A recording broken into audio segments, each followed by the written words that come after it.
Yo, hello. What is up? How's life? Let's get some music going. Yep, that's about right. Do you want to see me analyze some chess games? I think replaying the chess games is probably a more accurate way to put what we're gonna do. Enjoy them like we're watching a game or a sport. You know, I do a limited job of analysis. This first game is a win I had over a person rated 200 points higher, and I was black. And I played pretty accurate, 86%. No, that's not that great. I mean, that's fine. That's like good enough to win at this level, but that's not like the best. The best I've ever played is like, if I can get like 10 centupon loss, there has been some crazy games. I think if they're especially short, where I just like magically get a ridiculous. Here, look, you can see how the game went. So that's what we can expect. What if I just didn't show the game? What if I just didn't show the game and I was like, yep, see, and the move times. Wow, I played a lot of moves quickly in the middle game, or in the early opening middle game. Wow. Yeah, this was a weird. People do these weird time controls where they have a ridiculous increment. You see this all the time in Lichess, the lobby. People will do like a 20-second increment. Even an 8-second increment is absurd when you're playing a 7-minute game. Because you play 5 moves quickly in the opening and you just gained 30 seconds on your. I'm sorry, you just gained 40 seconds. Why did I just not know? Yeah, that's 40, not 30. Jesus Christ. 8 times 5 is 40. Okay, anyways, check out this game. I thought it was pretty good. So I've been doing this opening recently. Basically, you know, I don't get the move order totally right, but basically just getting this. Okay, usually it's like, well, do I want to go there? Here, I guess I decided I wanted to go there. That was not ideal, but it's not bad. Okay, again, not ideal, but not bad. Was that really bad, the computer says? Yeah, I guess the computer says I should not have traded off these pieces here. But, yeah, yeah, so what I did, I guess I was more trapped than I thought, because I'm not winning here. But I did end up escaping with the knight and put the knight in the fianchettoed spot that you would normally... It's fianchetto, if you don't know that word. It's like an Italian word or something. I don't know what it means. But it's like when you put a bishop there and you have the pawns around it. So here it's like knight fianchetto. The queen is sort of doing nothing for me. But any advantage they had sort of evaporated. And then I pushed. Okay, that's a tough move to see, but apparently it was good. And then it confused them, and that was not accurate for them. You know, people get greedy with the en passant, so that was not ideal. I guess, let me see the lines. Yeah, there's a bunch of different positions, but the computer's saying that like e5 or knight takes f6. Okay, e5 especially is like the only move with an advantage. And I didn't play it. Because it's hard to see. It's hard to like give up a pawn and then just push your pawn, but sometimes that's really what you have to do. I guess the idea here being they can't really take because you could take and then they couldn't take because you would pin their queen. I don't know if I'm doing this right. But I guess they can't take with the pawn probably at all, right? Yeah, it's the line I said. Yeah, so they wouldn't be able to take back. They would have to, throw in a check. Then you just move out. And this is fine. And then they still can't take? Interesting. Why? Is it this? No. Oh, really? Just grabbing with the queen. And then, I guess but you're down a piece as black. Oh. You're down a full piece as black. They have a bishop and a knight, and you only have a knight. But I guess you go... Okay, the computer's saying you just... Okay. I guess this is just such a devastating attack that they really don't...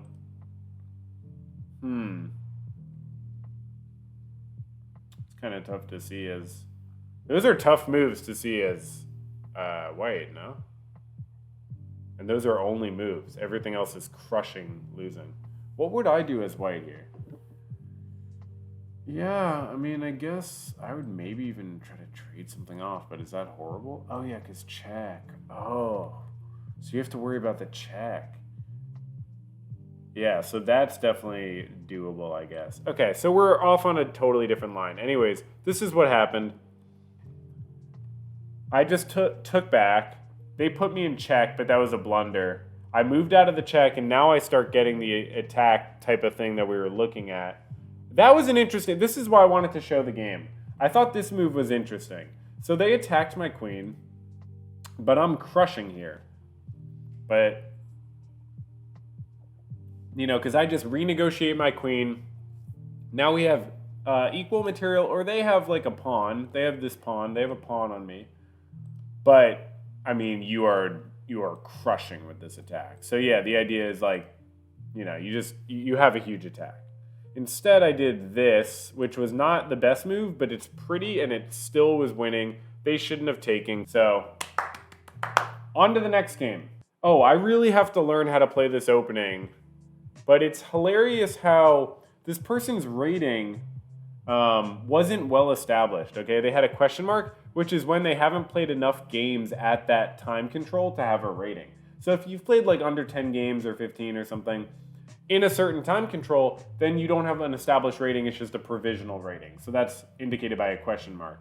This person, I realized they had a question mark and I was like, I just want to check them out. Like, that's interesting that you don't see that a lot in like just Blitz. You know, I'm not playing some weird time control. But okay, this person's never played Blitz. And then I go to their page and I realize it's not that they've never played Blitz. They've played 15,000 fucking games on Lichess, but they're all casual. They play a ton of Blitz, but they never play rated.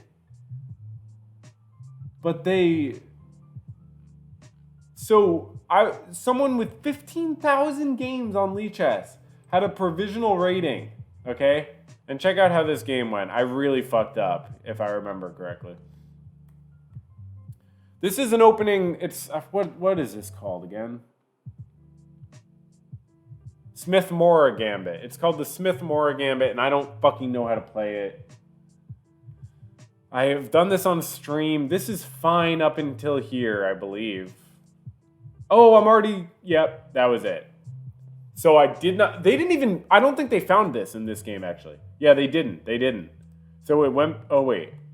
Yeah, see, they kept, like, losing that crazy advantage to the point where they lost it several times because they didn't realize there's this really bad trap I fell into where they can just sack the bishop. I take... do they take? No.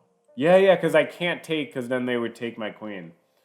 So that's check, and then I don't know what you do. I mean, I guess you could. Can you go there?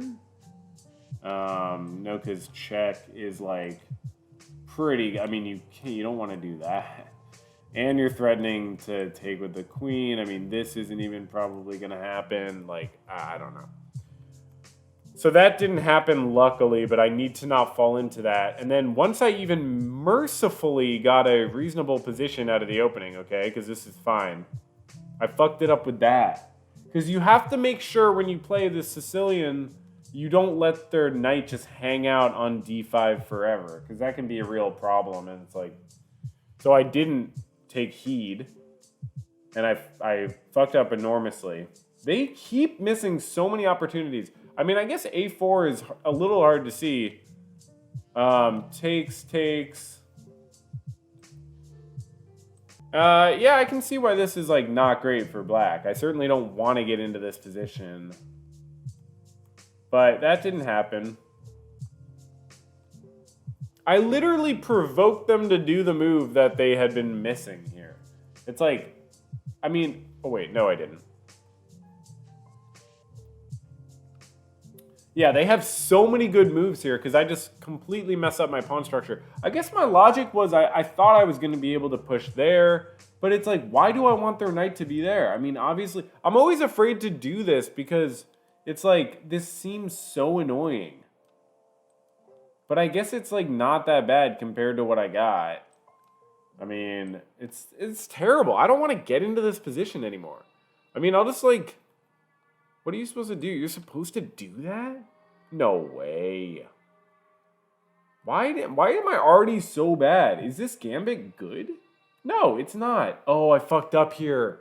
Right. This is a very intuitive move, but knight c6 or d6. Wait, d6?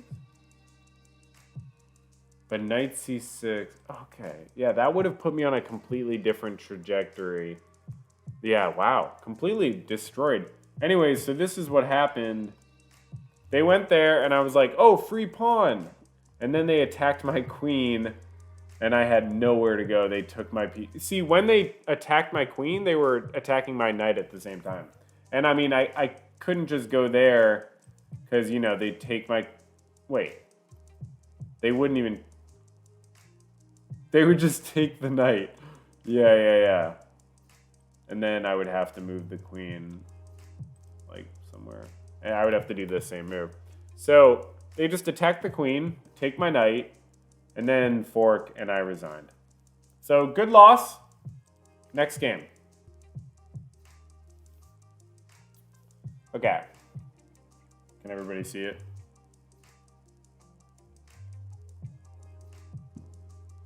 So, why do they have 2 minutes at the beginning? Is it showing the amount of time we ended with?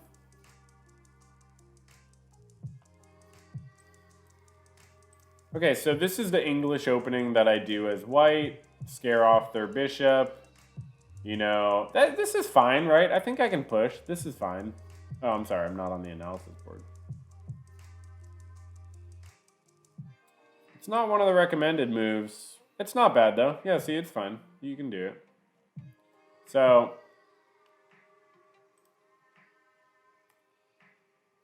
You know, in this type of position, like, it looks like really bad for your king, but yeah, the plan is to get your king over to put the rook there eventually on g1.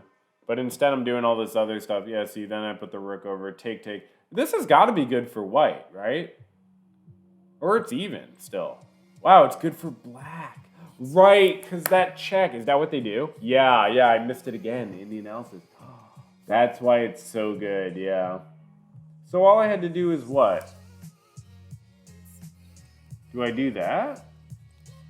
No, no. Oh, I'm hanging a rook. Okay. What do I do? So do I do this? Is that the best move? Yeah, okay. Cool. Okay. So instead I fucked up. They put me in check. Take. I'm like kind of feeling like I'm okay, and I am okay again. This is actually an even position again. Now I'm consolidating, attacking their queen. Oh yeah, was this good? So I was like, oh, I get a pawn. Yeah, I'm crushing here. Yeah, I'm absolutely crushing. This is a hugely winning position. Was that the right move? Yes, okay. And that was that the right move? When did I lose this game here? No! Bishop b2 was the right move. It was just best to just withdraw the bishop, of course. There's such a winning like attack now for white. And the king is safe because they have their own pawn blocking a square. Their bishop's doing nothing. And I would have the long open file. You just retreat. Sometimes retreating is an attacking move. Better than this? What? I just hung a knight. So I'm looking at this great position and I just hung 2 pieces in a row. Now, what would you do if you were me? Would you cry? Would you yell? What would you do if you were me? I did both.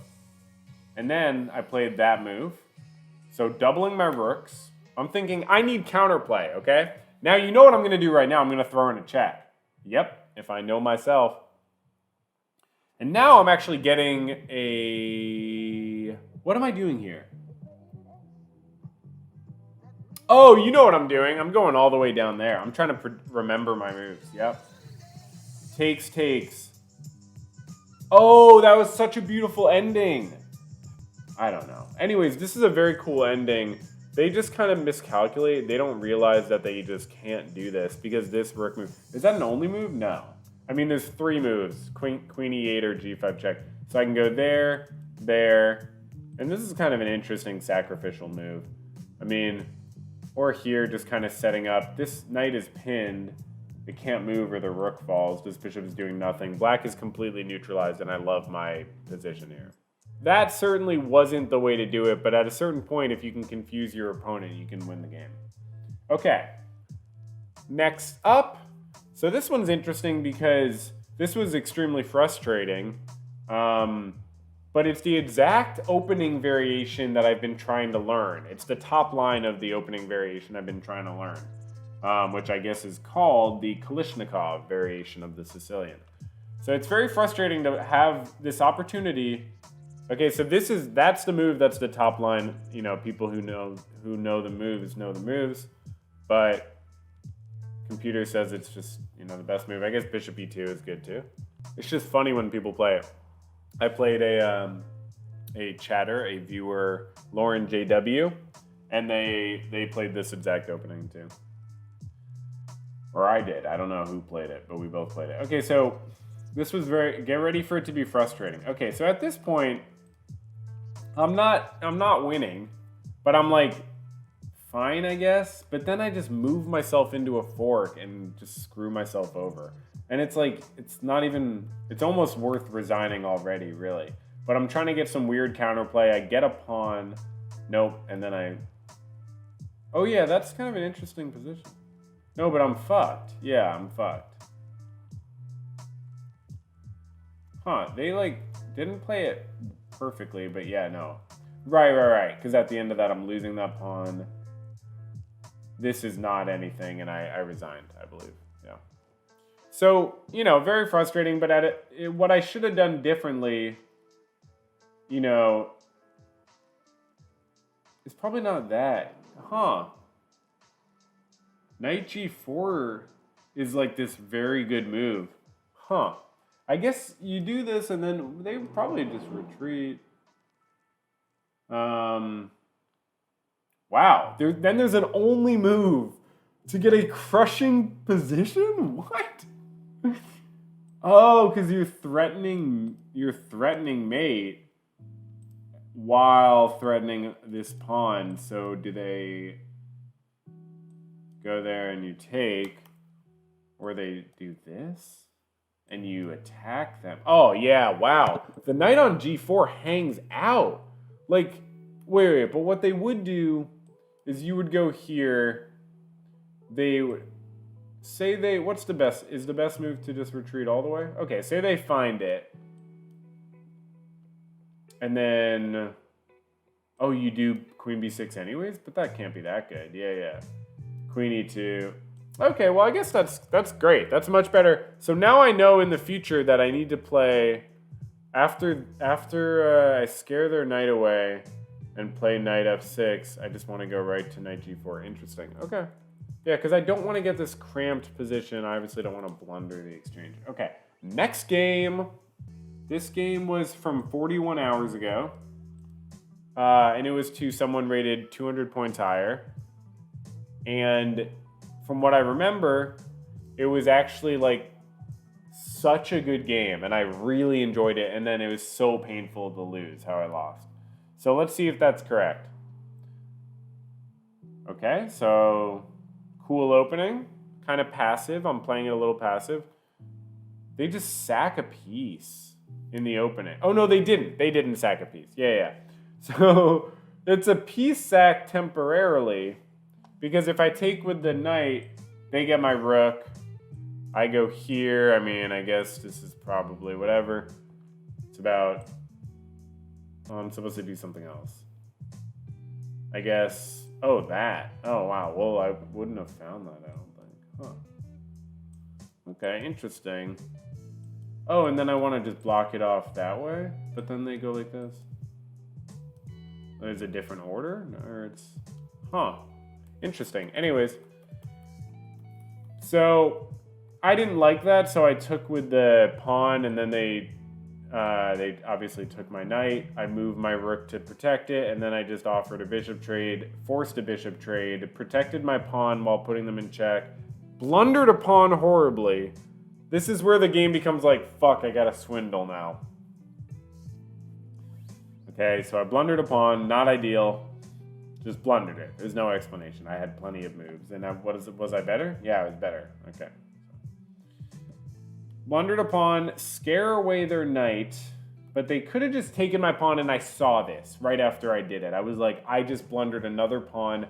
I believe I was ready to resign if they took this pawn. Genuinely was going to resign. They didn't. This happens sometimes, and now I'm actually in a fine position. So, another piece trade. And I blundered a pawn, but no, I do get a pawn back here, but not really because they're attacking my queen. So why did I... Oh, right. Oh, right. Okay, so this is the whole point of the game. Check this out. So, I'm not, like, getting crushed here, but I'm down by a pawn, the computer says.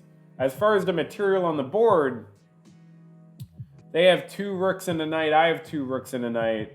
But they have 2 more pawns than me. Computer says it's only 1 pawn because I guess, I have sort of an attack. The problem is white has it 1 move. King h1. This is the only move. And I saw it. I was like, it's very clear that king h1 is fine. Because even though I have this discovered check, there's nothing I can actually do. I can't do this because they just take my queen. I can't, at a certain point, like... So they can just go here, and I have to back my queen up. They go like here, I just sort of escape with the knight. They push. It's whatever. It's fine. It's even. They're doing well. But instead, my opponent made the fateful mistake of doing this, and I immediately was like, oh my god, of course this works. Of course this works. Because you have the power of the double check. And now, I want to say, someone should research this. I'm curious how many games there are at the highest level where a player gets double checked, but they still end up winning the game. Because I feel like the double check is such a powerful move that you're not going to immediately win if you double check your opponent, but it is a sign of a crushing. It is a symptom of a crushing position, and they just moved themselves into a mate in 7 position. They went from sort of having a good position to losing in 7 moves. I didn't see the mate in 7, but you can immediately tell there is no response to this that's good for white. They have 1 move. I mean, no, they have 2 moves. But if they go here, I go there. And if they go... And then they, like, run away here, but I'm like, that's got to be checkmate in my mind. I'm not thinking out the 7 moves, but I'm like, that's got to be checkmate. And then they go here, and that's mate in 1. So they really only have 1 move, check, force. So it's actually not hard to calculate because it's a force line. But yeah, check it out. Check. They took the knight. I'm sorry. I'm sorry. My bad. I missed that. I forgot. I did actually see that when I was playing the game. So that's fine though, because check it out. Yeah. I did see that line when I was playing the game. So it's like, I just forgot about it now. It's like, okay, I know that they're going to get my knight, but this has to be good.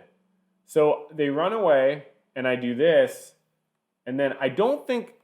They got mated, but I don't think they ever had a way to escape. Let me see if I misplayed it and got lucky. No. Did I play the exact line? Did I play the mate in 7 line? Hold on. Oh, there's 2 mate in 7 lines. There's a mate in 6 line and a mate in 7 line. Whoa. Oh, I played the mate in 7 line instead of the mate in 6 line. I am a fucking idiot. I am so stupid. Why did I play the mate in 7 line when there was a mate in 6 line? And everything else is losing, by the way. It's fun how chess works.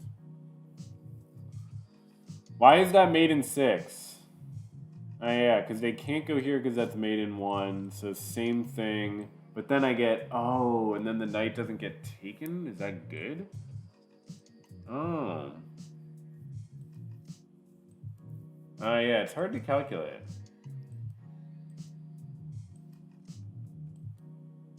I don't fucking know. Who knows? Whatever. Okay.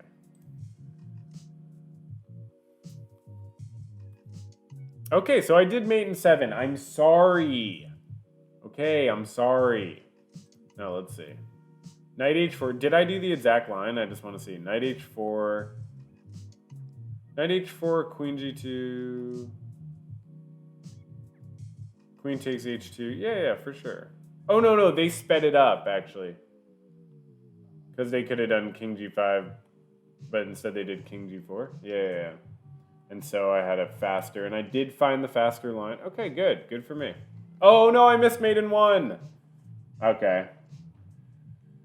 Well, we did it. So this is a very, very cool game that was a lot of fun. The worst loss I've had, this was yesterday. Worst loss I've had in a while. I played very horribly. That's just like atrocious. But you'll see it was so exciting. So I really, really wanted it at the end, and I fucked it up, and I did not deserve to win this game. So it's good that I didn't, but check it out. So you're not supposed to take as white. This is just a really good move, because it's just very annoying. I mean, you could just it's just like black has to do this, and you don't want to do that because this is pretty good for white. And so you just I don't know. But when white does that, it really does open up opportunities. I always do two squares, and then they just let me do it. Computer doesn't like my moves, but look at that! It's not even like a killer position, but I go like this, and they only have one move. Queen takes d5. If you don't take with the queen, everything else is bad, and I'll show... obviously I'm threatening to take that knight so that I can take that pawn. So this move, I don't even know. Is it recommended? No. It's the 5th recommended move. It attacks the bishop while attacking the knight and, hypothetically attacking this pawn. But it does have a perfectly fine rebuttal of the queen takes. And I think wait, does this happen? What happens? Yes, it does happen. Okay. So yeah, they're not bad, but they should not have taken that pawn. I didn't see that move, but not because it's a bad move, I just didn't see it. So if they just retreated their queen, they're doing really well, but they got greedy and they wanted to pin my bishop. It looks very dangerous. But apparently I have 3 moves that win, and I did none of them. Queen a5 is the best one. Why does that not work? Because I'm attacking the queen. Right. Whoa, that's really a cool tactic. So they have to move the king off of that line so I can't do anything. Very cool line. Wow, I didn't realize. Okay, so instead I just went for the check that way.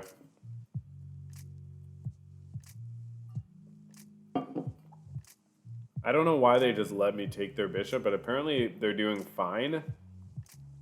As far as the computer says, they're doing fine. They just should guard the pawn and get my queen out of there. But they were really greedy for material. I knew that pawn was hanging, but I thought this is better for me, probably, right? And it is way better.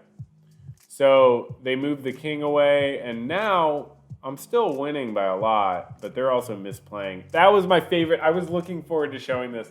Look at this long castle. This is what made this game so good. I was like, literally, when I did this long castle, I'm like, if I win this game, I'll get to feel so good on stream. Everyone who says I have long castle syndrome will have to shut the fuck up. And they're going to love this fucking late in the game long castle, right? Move 11, long castle. And y'all, I was crushing in this position, and the long castle is the best move. Can we just celebrate that, okay? Forget the results, okay? Forget the results of the game. Let's just celebrate the fact that the long castle was a crushing move. Long castle check, okay? And they blunder, and then I blunder. I'm trying this whole weird line. I'm still winning. And then I figure if I take their rook, but taking their rook was not great. I'm still doing fine, but it wasn't good because then their queen gets on that line and I can't check them. So I still had ways to salvage it, but I didn't find it, and now it's an even position. Their queen checks me. I move away. They take a piece. I take a piece. I put them in check. This is so exciting. I was so happy about this check. Okay, and I'm crushing again in the position. I'm absolutely fucking crushing. I'm winning. I re-won the game against an 1800 rated player. I re-won the game. With cool tactics, right? This is like why chess is fun. You do a tactic like that. They obviously can't take, and then they don't want to take. So they have to just move. And then I saw that move. They should have blocked. Ah, this is so painful, you all. I hope you're ready for how painful this is. I'm doing this really fun, kind of like sophisticated feeling maneuvering, okay? I'm feeling like a smart little boy. And I'm going, and then I fucking blunder it all. All I had to do was keep maneuvering. I was doing this maneuvering, right? I'm like, oh, I'm such a smart person. I'm maneuvering. And then I'm like, oh, and then they repeat moves, right? And I'm like, oh, I don't want to repeat moves, but that was the killer blow, was to repeat moves. And then just find the correct line. And I knew that I had rook c8 at the right time, and I didn't need to play it yet. And it became horrible because the king can't defend the rook, as you'll see in a second. So really, we've learned a lot of lessons in this stream so far, and this is an important one. Be willing to repeat your moves sometimes. It's not a draw until you repeat 3 times. And that's repeating the position, of course, not just, the move, but I knew there was more that I needed to try in the position. I needed to wiggle it around, and they very expertly, look, I had a better move here, sacking my queen, but it was checkmate in 3. I lost. I blundered. This was a horrible, horrible blunder that went from winning -5 to mate in 4. Losing. Well, I made it mate in 2. Okay, on to the next game. We got some better stuff. We got some more fun dubs. This is me. We're going to finish off the analysis with 2 dubs against 1800 plus rated players. Here's the first one. This is from yesterday. This is fun, right? I just let them take the pawn. And then sometimes people do this. They try to really defend the pawn. They're attacking my queen. I retreat. I'm attacking their knight to try to pin it. Then I allow the piece trade. And then they just... Wait, I'm supposed to just take their knight? Oh, but I know what I did here. Y'all want to guess what I did here? It's fucking crazy. I'm pretty sure I remember what I did here.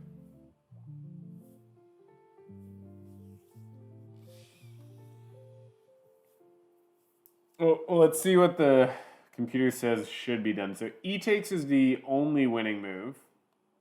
And then there's a bunch of queen moves, of course, to, get your queen out of there.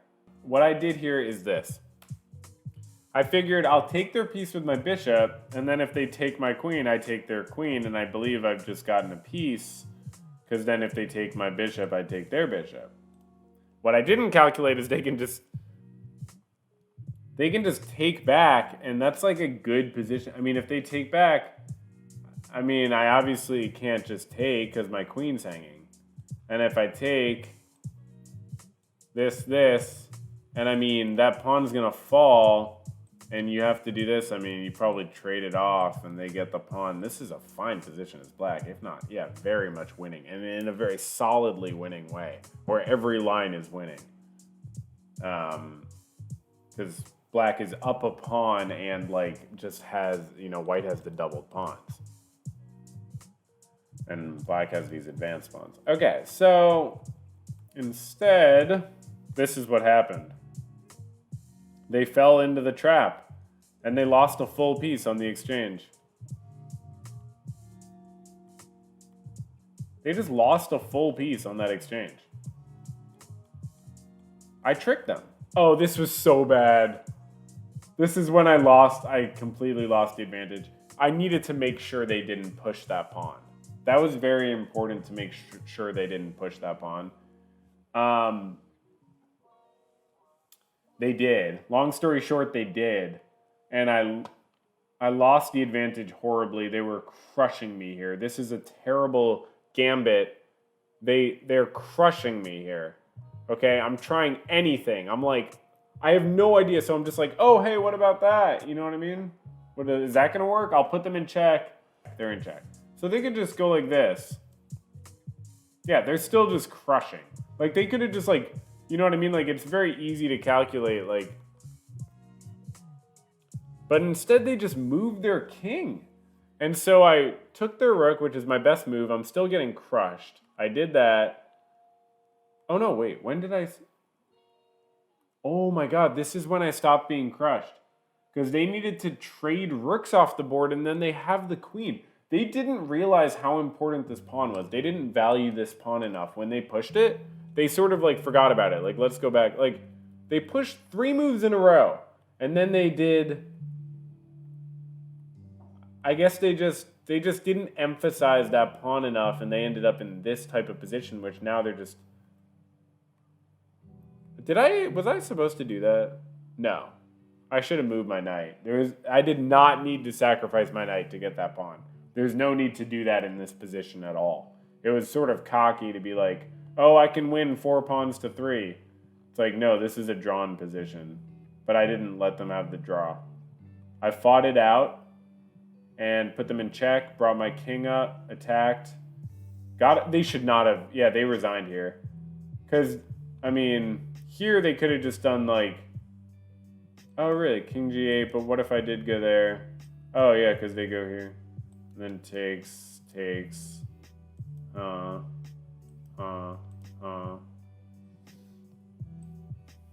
don't know. King H1. Okay, whatever. So, wait, what actually happened? So this is what actually happened. Yeah, they resigned. So great game. I won against an 1800 rated player as black. Very fun. Or as white. I'm sorry. I'm trying to lie here. Here I beat an 1822 rated player as black, though. Let's check this one out. This will be the last one of the night. Okay, as you can see, that was true. Let me go back to that.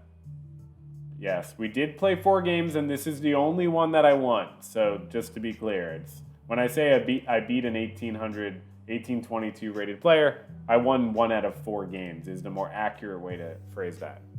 But it's a hell of a game, so check it out. It's only 20 moves, last game of the night. Check it out.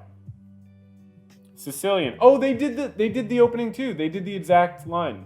No, they didn't. That's a different. This is another sort of main line of it, not the same one I was showing before. So I think this is fine, right? Yeah, this is fine. Just an even position. Okay, and then I sort of attack their bishop. So this is like, I don't like having to mess up my pawn structure like that, but I think it's still fine. Yeah, it's actually winning for me. And long castling is the right move again! Yeah! Long castle, baby. That's right. Always the right move. There's never a bad time to long castle. Some people like en passant. I like long castles. Short castling is so fucking 2022. You know what I mean? Long castling is 2023. Okay, so they offer a queen trade. I say, no, but I'll attack your queen. And then they say, no thanks. And I say, well, can I attack your queen again? And then they move their queen and get away. And I say, okay, I'd really like to attack your queen, though. Then they move their queen. And I say, that's what I was trying to do the whole time. Because they didn't see it coming. And they can't take back, of course. Because they're in check. So they do that. And I do that. And they resign on the spot. Very nice. And I beat an 1800 rated player like that. So if you look at the analysis, you know, my moves were pretty good. How does the computer say I played? What? No, I don't. I just want the normal analysis. Yeah, I can request. Okay, so yeah, I mean, I should have just taken queens, whatever. It's not my style. Yeah, no, I played it well. I found the moves. Very nice.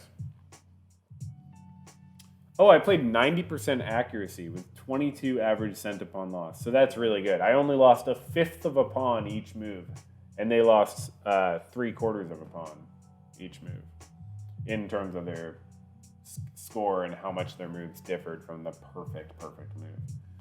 We both had 2 inaccuracies and 1 mistake, but they had 2 blunders, and I took advantage of them. No, I don't want to learn from my mistakes.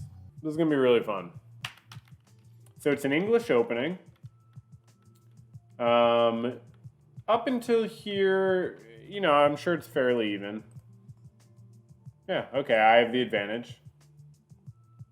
But, you know, nothing significant. Just like a little bit of advantage. So keep on playing. Here, there's got to be some error, right? Wow, it's still even. Okay, still even. And then I jump into the position with my knight. That was an interesting trade. So it was not wise for me. It was not smart. They had the advantage as soon as I sort of played too passively. I'm going backwards here. They push, and me jumping into the position was not solid. I thought this was giving me some sort of tempo because they, you know, they get 2 pawns, but I've already gotten a piece. Now I get a pawn.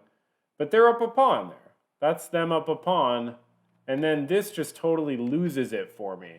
Because really all they have to do, and it's very obvious, but it is, you know, they also have bishop takes c5, which is also very obvious. They're sort of spoiled for choice here. This is one of those situations you can get sometimes where you have too many options, so it sort of messes with you. But yeah, you can see obviously they push and they're attacking my queen and attacking that rook at the same time. And that would just be like really devastating. My only move would be to, you know, I have to bring the queen back. And even then, I mean, they just... Oh yeah, they go... I mean, wait. The computer's saying that they just take... Because... Yeah, because you obviously can't take back as white. So yeah, black can just take that piece whole cloth. But they didn't push this pawn like they should have done. Okay? Now, what did they do instead? Does anyone want to guess? Feel free to take a guess. Got a lot of guesses in the chat. A lot of people guessing. So what they did was this. They took the pawn on c5. So that was their second best move. They still have a huge advantage. I'm trying to set up some sort of attack on their king. They guard that pawn, but that wasn't smart. But it's hard to see that they should have like guarded a different way. I push. Is that an only move? Yeah, I need to find that. Or, you know, I guess knight takes c7 is also a possibility. But I just figured it's not, like, it's too early. I want to cause more chaos. So takes. And they can't take back, obviously, because they would be in check. And the game's about to end with a very cool tactic. It's an even position here. It's totally even. But instead of retreating, I size up another attack. It's a terrible move. All they need to do is find the same move as before, e4. This time they find it. It's not for the same reason. Obviously, it's not as good. Before it was like -7 if they did e4. Here it's just like, you know, whatever. But they find it. Oh, I was too aggressive. They find the check. I saw that coming, but I thought, okay, maybe I still have chaos. And now here's where I win the game. Check this out. I go, boom. Now, all they need to do is not mess it up here, and they're fine. You know, all they need to do is, like, move the king or something. Yes, I just grabbed a pawn, but my knight is now trapped. I mean, I guess it's not trapped. You know, could I go here? Takes. I mean, yeah, you don't, as a human, as black, you don't really want to get into this position, but the computer's saying it's, like, hugely winning. But they didn't move their king like that. Instead, they got really flustered and took my piece. And obviously, now I do this. I've been sizing up, you know, these pins on their king the whole game, and I win the game in one move. So, very cool tactic to end the game. That's how we do it. All right, next game. Enough celebration. Everyone calm down. Next game on black in this game, okay? They do f4, which is a very bizarre opening. I just try to get some sort of solid thing here. Trade it on down. You know, trade off some weird pieces, but try to mess up the structure here. Okay, that was an interesting moment. Let me rewind a second. So, I'm in this position, right? And I'm like, okay, I got to just get the knight out somehow. But then they do this attacking my knight, and I realize now my knight has nowhere to go. Can't go there, can't go there. I have to retreat. I don't want this to happen. That's like, I mean, it just looks bad. I'm castling this way. They're pushing. It just looks bad. So I go here. Now, that was actually a bad move. A really bad move. And I thought I was fine, but they're actually crushing if I do this. Because, I mean, there's nothing I can do. This messes up my pawn structure completely. And this allows this. I mean, it's just like, that's still happening. It's like hugely winning for white here. Yeah. So, they did not en passant this. Sometimes people are just afraid to en passant. And instead they just took the pawn. So I take back. They push. I check them. And now, they're winning. You know, they're winning. They have a great position. Are they up material 6? No, it's same material, but they, like, this is just, like, really dangerous. Like, this is dangerous. Like, this is dangerous. I mean, this pawn is just falling. So I just take, right? And then instead of taking back, they push. That's really interesting. Definitely a good move. I just sort of try to keep my material. They get a pawn back. That was a huge blunder on my part. As soon as I did it, I was like, oh, they could just take. Turns out that's not even their best move, but it's a solid one. You know, it's like, when they didn't find that, the computer has it go back to even, but in my mind, I was like crushing. Like, the fact that they didn't find that pawn takes, it was like, I mean, and then b4, computer saying b, that's very solid too. I mean, wow. Oh, interesting, yeah. I mean, yeah, there's just so many, wait, what? Why? Oh, because I can't take, because if I take, they go like that? Wow. That was very interesting. Okay. So anyways, they didn't do b4 or take, and now I'm like, okay, I'm crushing. And guess what? The game ends a lot sooner than I thought, because this is a huge blunder by them.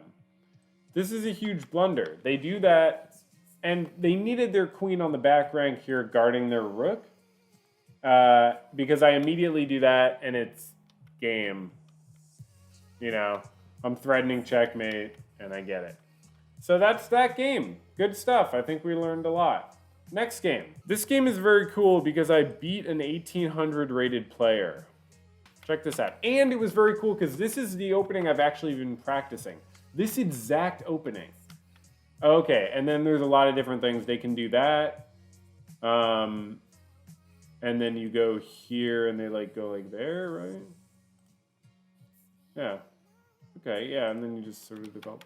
Or, you know, but here they did mess up. So they just straight up blundered here. Okay, so even higher rated players blunder. There's obviously they should not have allowed me to push this pawn. And then they just let me take a piece.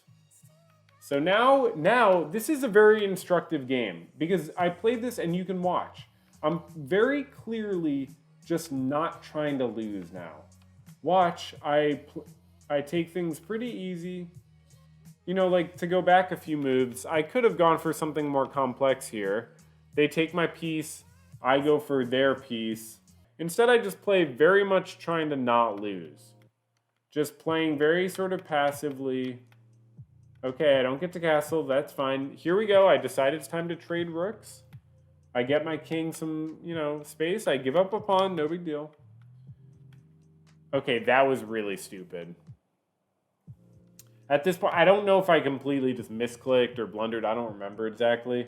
But, I mean, there's no reason to let them take the knight with a pawn. But they don't do it for some reason. So now, losing that tempo, they don't even... That's nothing for them. They don't get anything.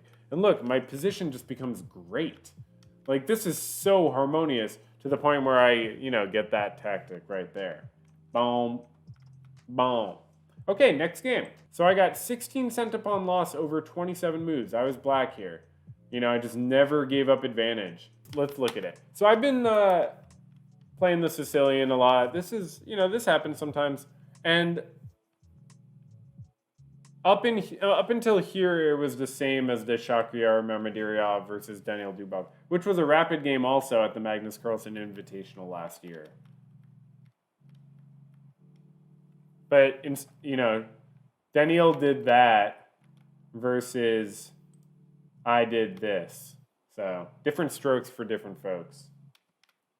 And then, so that was a very clever move on my part, right? Because like I'm doing the piece trade, but they can't just take my queen, right? Because if they take my queen, I take their queen, and then they get a piece, and then I'm up a pawn. Oh wait, hold on. Let's look at that a little bit closer. Because if they take, oh, it is fine. Oh yeah, they do this immediately. But what about the line I just showed? Takes. Oh no, that's interesting. Oh, I don't know if I would have found that. But anyway, so takes. They do this immediately, of course. Takes. Oh. Why is that so good for me? Oh, it's not. Okay, it's even. So that would have been a really messy position, but that didn't happen. I guess I just acted like I had calculated that. I definitely had not. So instead, I just got a pawn there, okay? And now I'm consolidating. I'm thinking, okay, I got a pawn. You saw how I got a pawn out of that, right? Let me show again. So here we were, takes, and I just grab a pawn. Queen, queen, block, piece, piece, piece. And then I'm just consolidating. I'm just playing accurately. I'm a pawn up. Oh, that was cool. Okay, so I push a pawn, and then they foolishly push that pawn, allowing me to take. And I actually calculated this in the game. Takes, exactly this line. They take the pawn, I push, and they didn't realize it's over. Great. All right, next game. Now we're getting into some Crazyhouse, or as we call it on this channel, Wacky House. If you don't know about it, basically you take the opponent's piece, and now you have that version of their piece, and you can put it back on the board. Oh, you know what I should pull up? I'm going to pull something up really quick because I was watching the C Squared podcast, and I got Fabiano to talk about Crazyhouse. So I'd love to pull that up. Let's see. This is a super chat question we missed. Do we? Hey y'all, do you think there will ever be a Crazyhouse World Championship from What's Therapy? Thank you, 4 to 5. Appreciate it. Go ahead. Take it. It depends what you mean by World Championship. Will there be like a tournament called the Crazyhouse World Championship, organized maybe by chess.com, in which like a few devoted Crazyhouse people play? Yeah, sure, but an actually seriously organized tournament over the board? No. With serious money? No. Very unlikely. Just nobody's really interested in it because you can't understand what's going on. It's too chaotic. There's too much random calculation. Like even chess is difficult for people to follow, and it's much less. It's just you can more easily understand what happens in chess and more easily explain it than in Crazyhouse. And that's the problem with Bughouse too, which is even more so than Crazyhouse. Just too chaotic. Like when you're playing Bughouse, it's fun, but Turns people off, yeah. watching it is just chaotic and not really fun. You don't understand what's going on. You have to pay attention too closely. So Bughouse is like Team Crazyhouse. What do you all think of that answer? Do you think he's right? I think he's right. I mean, I think he's definitely got a point. I guess, yeah, Chess 960 is not the same because it's just crazy at the beginning and then it's normal throughout. But let's look at some Crazyhouse games and see if that feels like it holds true. First up, I want to show you a wild Crazyhouse game, okay? So this Crazyhouse game went for 77 moves, which is just a lot for a Crazyhouse game. Just feels like a lot. Okay, so check this out. Okay, so I do an English opening, which is really bad in Crazyhouse, okay? Now, remember how Crazyhouse works. Okay, so we trade pieces. They trade a bishop. So that's a really smart thing to do, to sack material. And then they put a pawn on the board. I put a bishop on the board. They put a knight on the board. They're sacking material to mess up my structure. Watch them continue doing it. This is very well done by them. But it's not actually sound. If you look at the analysis, I'm crushing. So we can go back a few moves. And this, this whole thing was not sound. But it is smart from like a, theoretical standpoint. But after all these sort of like sacks they do,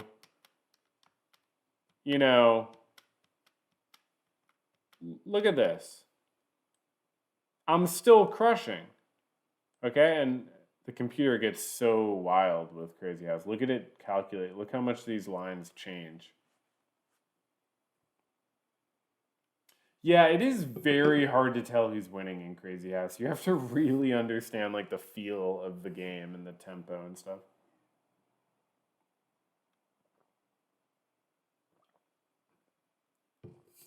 The computer will get really confused sometimes with these positions.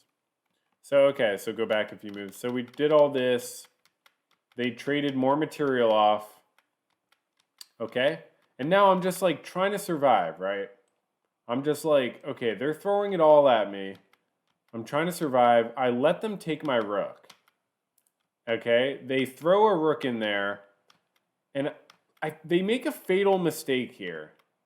Okay? They could have just taken my rook, which I didn't see that. Because takes. Why is that not? Oh, they put a rook. Oh, it's mate in one. Because they have a rook in their pocket. Right. See, you have to see that type of thing. So they actually could have taken this rook.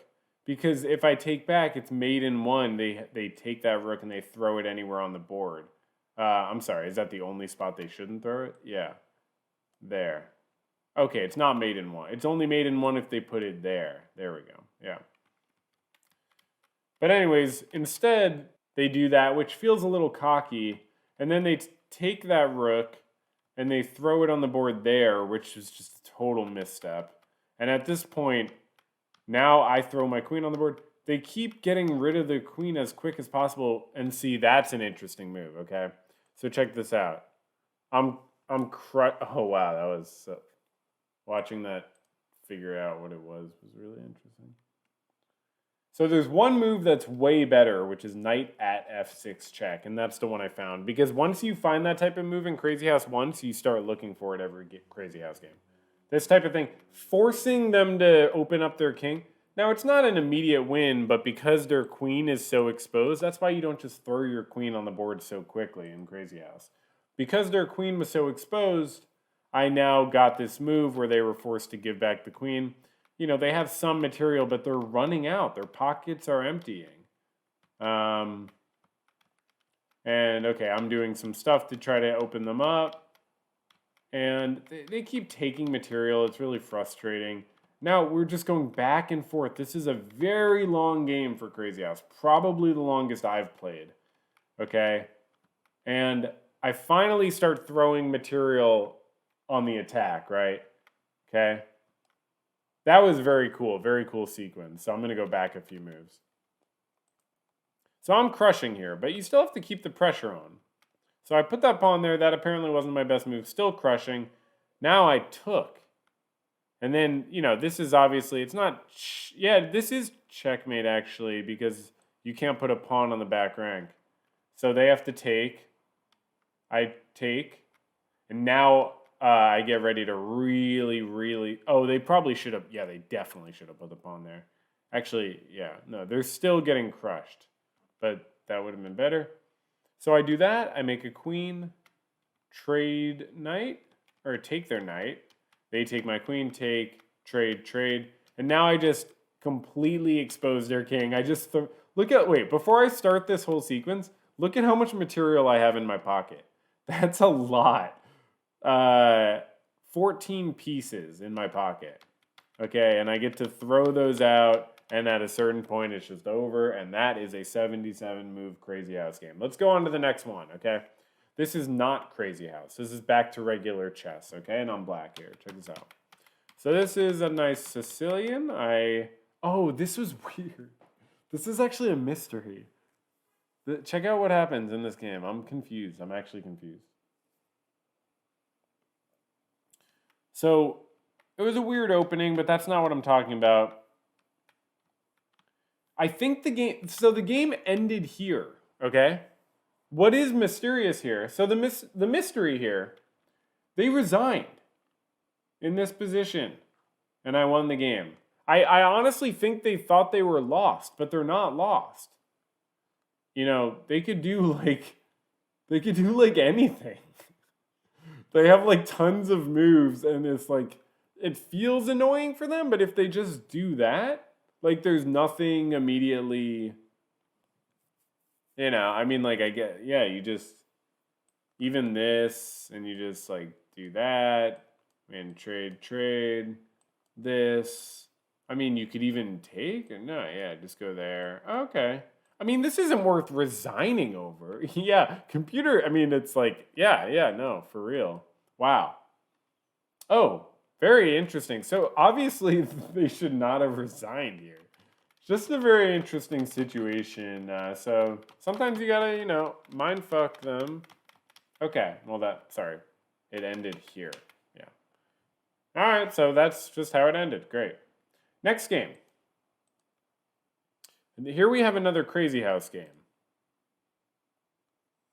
Check this out. So I played the Sicilian, which is bad in Crazyhouse. Look, this is a normal Sicilian, and you're down a piece. Just, you should not play. I mean, you're already down when you play. When you play Crazyhouse, white starts with a full piece up if they play e4. So this is a thing you have to know about Crazyhouse, and probably part of why Fabiano says there's not going to be a Crazyhouse World Championship. Because white starts a full piece up if they play e4, which they did. And then playing the Sicilian, it just creates weaknesses. Like you don't... So I'm now 5 points down just with like a normal Sicilian. So it's like calculating their just like long-term weaknesses. So what is like a very normal... But it does eventually come back if white doesn't know how to capitalize on that advantage. So... okay, let me take a... So white's obviously up, but I take back. So white's got a good position here, but from, you know, when you're playing the game, it feels... Okay, so that was interesting. They lost their queen. They lost their queen. And then, but the thing is... So I'll play that back for a second. This was a very cool thing. I didn't see this the whole time. But I took, takes, and they should not have gone down this whole line because now I take and I have their queen. But having their queen is not a huge advantage. It's an even game right now. It's an even game. Now that was not their move. Their move, and I'm sure they played this quickly. I'm almost positive they did. I mean, we could look at the move time, but... Oh, they thought about it for 14 seconds. 14 seconds. But they lost all game. I mean, that's like bizarre, right? Like, what's the point? They forgot they were playing Crazyhouse. I think that's what happens during Crazyhouse. Like, everybody forgets sometimes that they're actually playing Crazyhouse. So if they thought about it, it's like, obviously you put a knight there. Instead, they sack material, and at this point, it's not even like I've just won the game. It's like, I just add a second queen. Look at that. Go back. Add a queen on the board. Take and let them... Why didn't they take my queen? Wait, why don't they take... It's not even good? Whoa. Wow, they're just so screwed. Because, yeah, it's like... You go like this. I mean, they put something there. It's just, like, ugly. I mean, oh, wow. I mean, even that. And then you do what? Okay, I mean, that's just bizarre. So anyways, on to the next game, because, yeah, this one ended. As we said, it ended like this. Oh, no, we didn't show the ending. This is how it ended. It was really cool. So I added a knight there. They moved there. I brought the queen over. Then I brought the knight there, and that was checkmate on the board. A little bit stifling. A little bit of stifling. Okay. This is just an interesting page on Lichess where they talk about Crazyhouse, and there's really a lot of good advice. They mention some really good strategy. Pawns and knights increase in relative importance in Crazyhouse, while rooks, queens, and bishops decrease in relative importance. If a king is put in check by any of the latter three pieces from 2 or more squares away, dropping a pawn next to the king becomes defensively useful and easy, I would add. A knight, on the other hand, cannot be blocked by anything, and its offensive value is more manifest. That piece can be used effectively to maintain a strategic influence over a region. After an early exchange of queens, it is usually unwise to reintroduce the queen too soon. We saw that in a game. Particularly if she can... I don't know if you need to gender the queen, honestly, but... Particularly if it can be harassed by dropped minor pieces. Careful preparation is needed in order to reintroduce the queen to maximum effect. That's good advice. Pawns could be dropped deep in the enemy position, like on the 7th rank, where, for example, they can fork pieces or give an uncomfortable check. Very true. And initiative is paramount. I've been saying initiative is paramount since I started playing Crazyhouse just like a month or two ago. Like tempo, that's what we call tempo. Tempo and initiative, it's just wild. Like it's so much more noticeable how it's honestly like maybe just heightened. It's probably the same basic thing, but it makes you focus on initiative and tempo. Okay, here's another Crazyhouse game. So at this point I learned, okay, you're supposed to do e5. You know, I didn't really learn much about openings. Let's see, what do I have here? I'm down a piece, but that's not bad. That's not bad in Crazyhouse. Okay, so I do a pawn trade. I add a pawn there, and their bishop is stuck. So they just add a pawn attacking my piece. I take their bishop, they take my piece. I take their piece, they take my piece. But then I get a pawn. And they grab the wrong pawn, which allows me to set up an attack on their knight, which they block, but then I attack their queen. Now I'm pinning my own piece, attacking their queen. Now I'm attacking their queen again. Now I'm just attacking their king. And I go for that. That knight is obviously guarded. And then I'm like, okay, what do I do here? So I'm obviously attacking that pawn. They're guarding it. I attack their queen. They retreat. I trade pieces. Now I got that pawn that I wanted for so long. And now this pawn is a little vulnerable. Not yet, obviously. First I do that, which is so beautiful, but it is guarded. It's a good sack, though. Wait, hold on. No, it's not guarded. For 3 pieces, I get for 9 points, I get 9 points. Yeah, interesting. Okay. So that was a totally even trade, but then I get this really great attack, and they're done. And they resigned here. They are lost, because if you look at it, it's like, I put this here. They have to get their queen out, but then this bishop is stuck, you know? So they could, like, go here, but then it's like this. I forgot I was playing Crazyhouse for a sec. So I guess, is that the move? Yeah, I mean, it's fine. Yeah, so they just have to take it, yeah.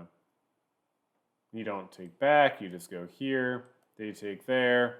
It's just like, there's so much you can do with your initiative. You have to like never stop dreaming about what you can do. And it's like this, and then, I mean, you just take their queen or you do that. Now they block if you do that. It's still crushing, you know?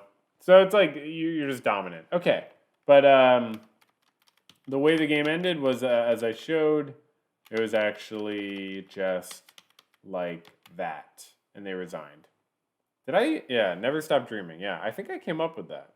Okay, next Crazyhouse game. Okay, I've been playing a lot of Crazyhouse. Check this one out.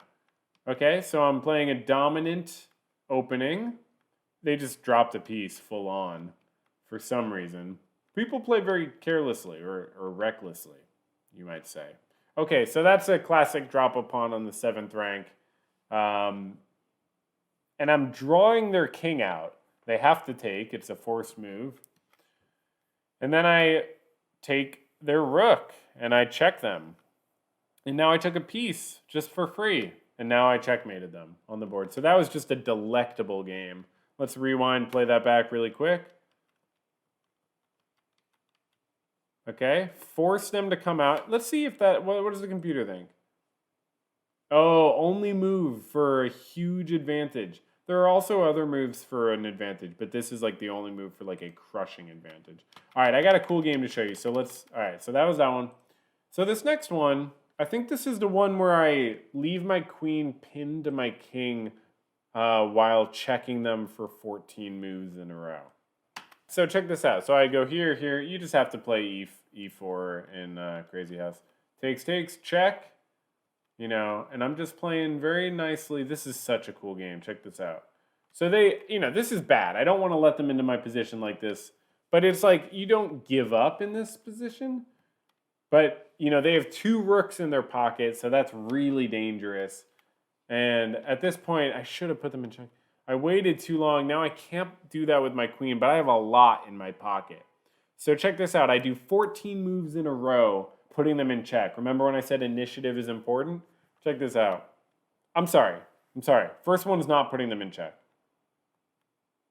Now 14 moves in a row, putting them in check. 1, 2, 3, 4, 5, 6, 7, 8, 9, 10, 11, 12. The beautiful discovered 12. And then 13.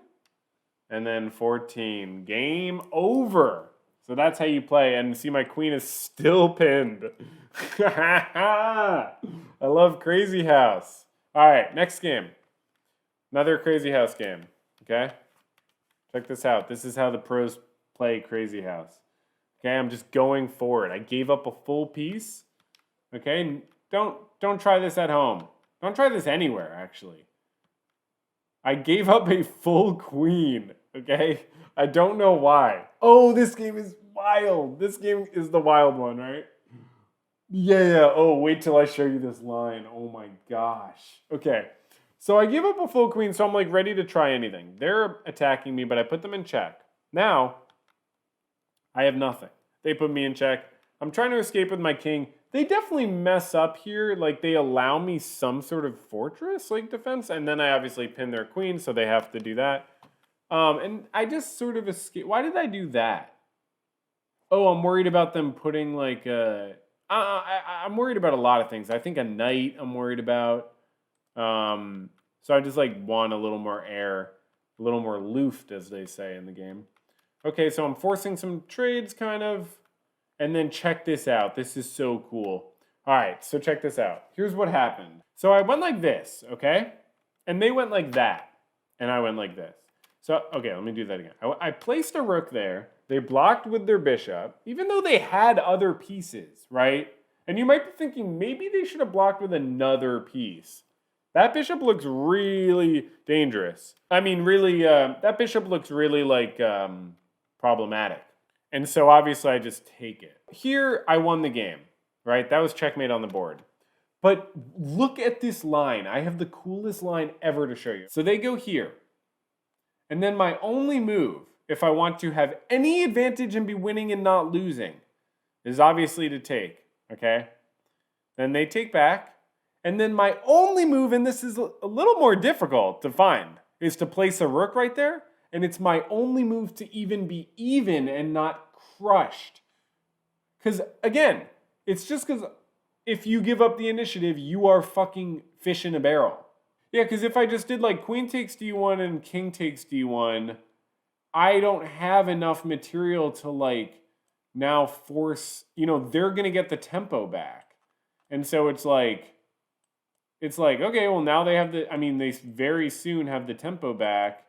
I mean, so you really have to worry about that. So anyways, that's why that doesn't work. But yeah, so they take. This would be my only move to stay on the board. This is why it's such a crazy line. Check this out. And then they take it. Oh, wait, is that their best move? Yeah. Of course. They take it. This again is an only move to be winning and not crushed. And again, this one's obvious, but they're not all obvious. Okay, so they block with a knight. This one's obvious too. You can definitely find that. They move. This one is not obvious, and it's an only move again to be winning and not losing. It is obvious if you start to study a little bit of Crazyhouse games. It is definitely like you start to see just sacking your bishop like this is super useful. And then you do this, which is that's not hard to see at all, but again, it is an only move. So I just thought it was really interesting, this line of only moves. And then, it's continual. Like now it's just this is an only move. They go there. And a lot of these are very seeable. But you know, then you get to here and now you start having like 2 only moves. I guess you could place a pawn or move a pawn. So they're both, I guess, you can't have 2 only moves. That's kind of a paradox. Okay, so I mean, this is the line. So I'm just saying they, you know, I still would have won, but they would have made it so much harder for me. All they had to do was put a rook there instead of like weirdly putting their bishop there and losing the game on the spot. Next game, back to regular chess. Check this out. This was a crazy game. I did not deserve to win this. This was a game I did not deserve to win, okay? All the other ones I definitely deserved to win. Now, did I only show you games where I won? Who knows? Okay, so here, you know, it's 6 pawns to 5 pawns, but I'm down a piece. So they have a piece, and I have a pawn for that piece. So I am getting crushed here. They're also better than me, right? Yeah, they're 500 points better than me in bullet. Because my rating is pretty low in bullet. But I'm starting to get some material here. And they get kind of flustered.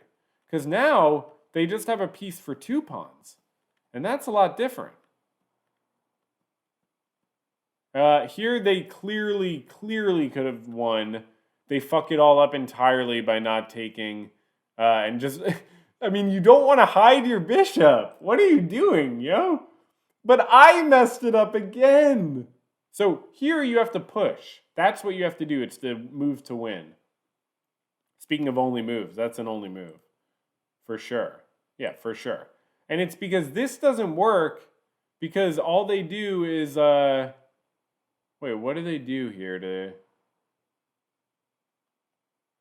Oh, this? No. Yeah. Or bishop d2. Oh, wow, that's interesting. Yeah, because it's just, you can do whatever you want.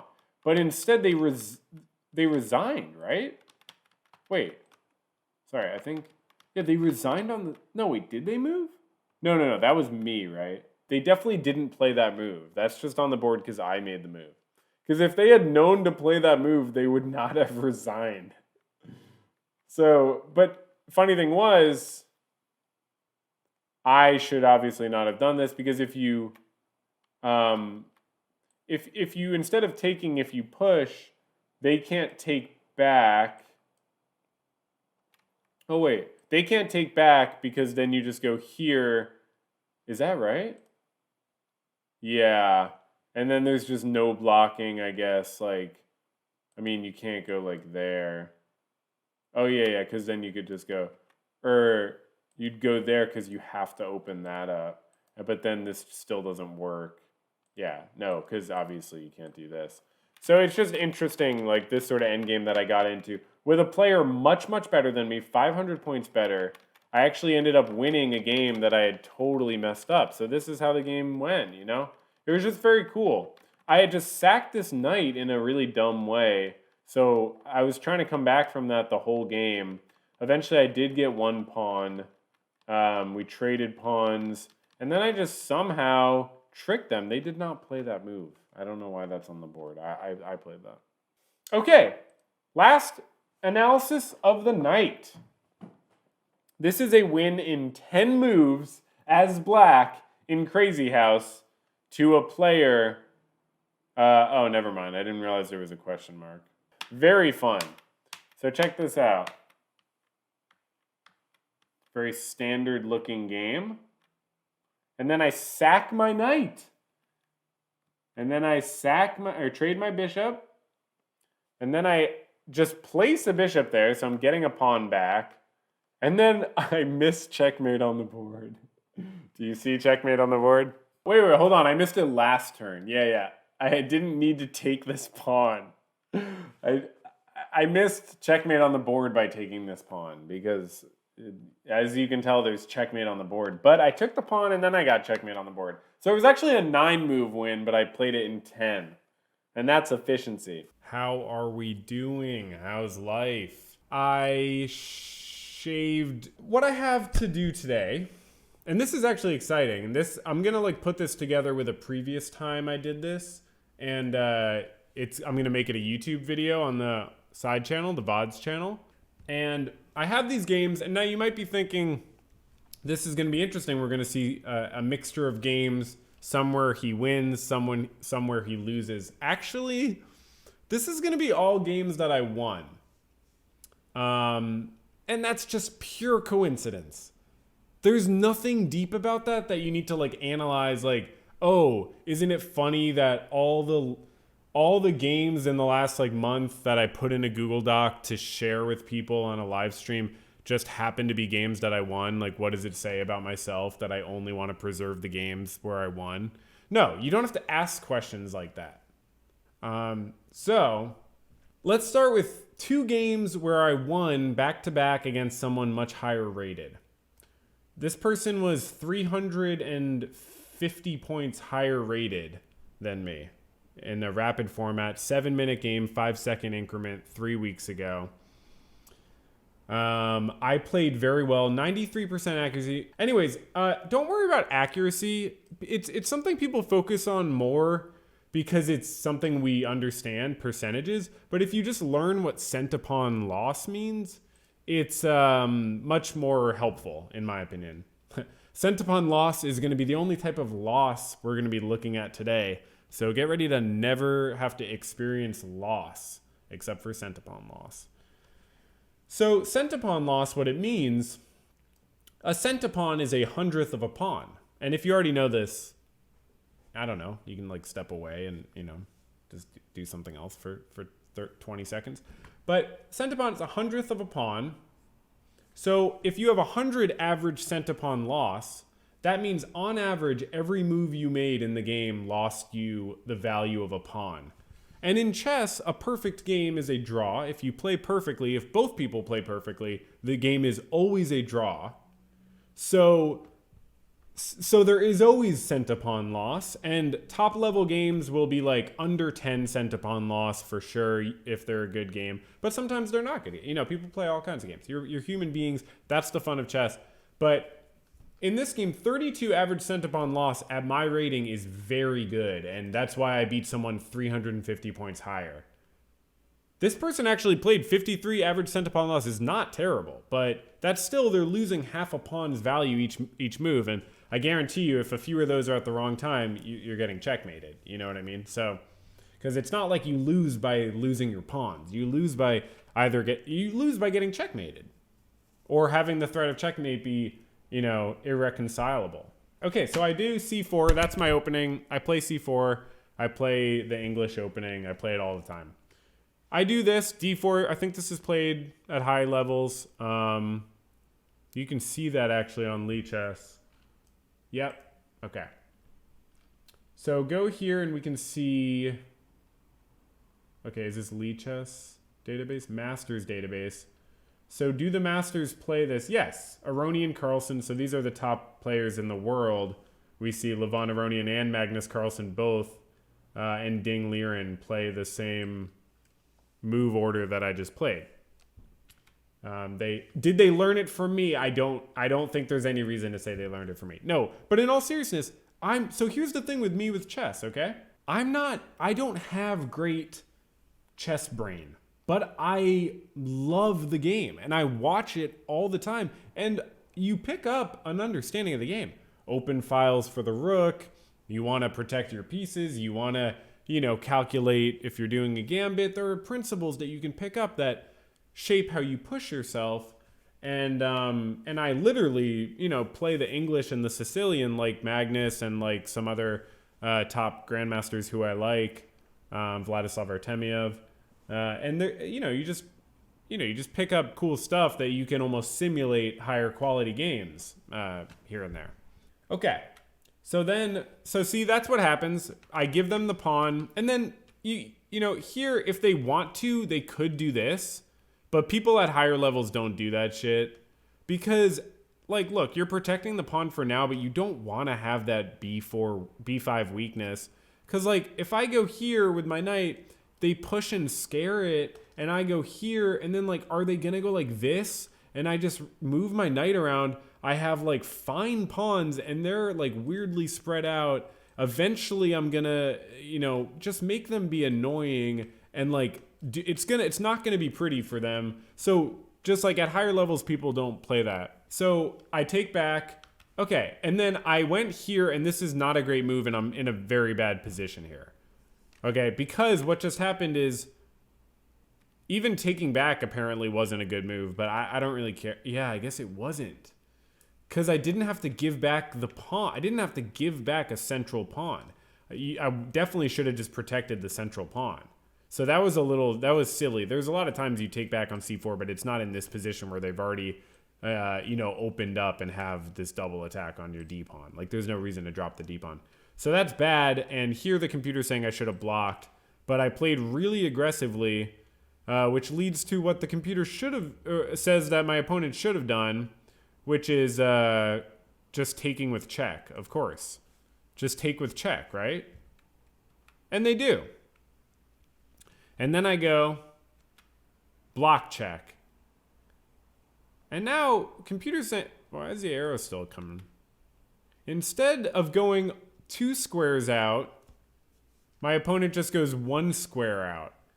And that's fatal as a mistake because I go takes check and their queen is being attacked. And that's how you win with a quick tactic against a player much higher rated than you. They fell for it. They just fell for it. They had a much better position and they got cocky. So they did a normal developing move, for some reason not realizing that their queen was completely unprotected. And so you got to see those tactics. And they played on, which, is extremely insulting, to be fair. But they're allowed to do what they want. And I don't take it personally. I'm very mature. And they can go screw themselves. And then they challenged me to a rematch. And we played a rematch. And this was the rematch. So now I played as black. There's no better feeling in the world than you just beating a player much better than you twice in a row. So, because it's like, oh yeah, that wasn't an anomaly actually. Fuck you. So here, I play the Sicilian. This is how I play it. I don't know what it's called. That is not something I normally do. I don't know why I played this move.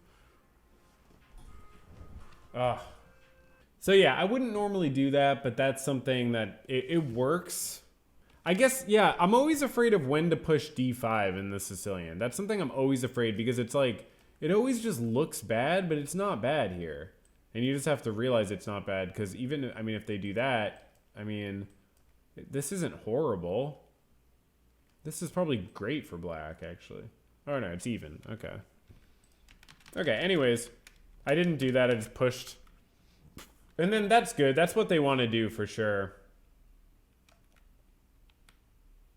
That's an interesting push, the g5. I think that's a little aggressive.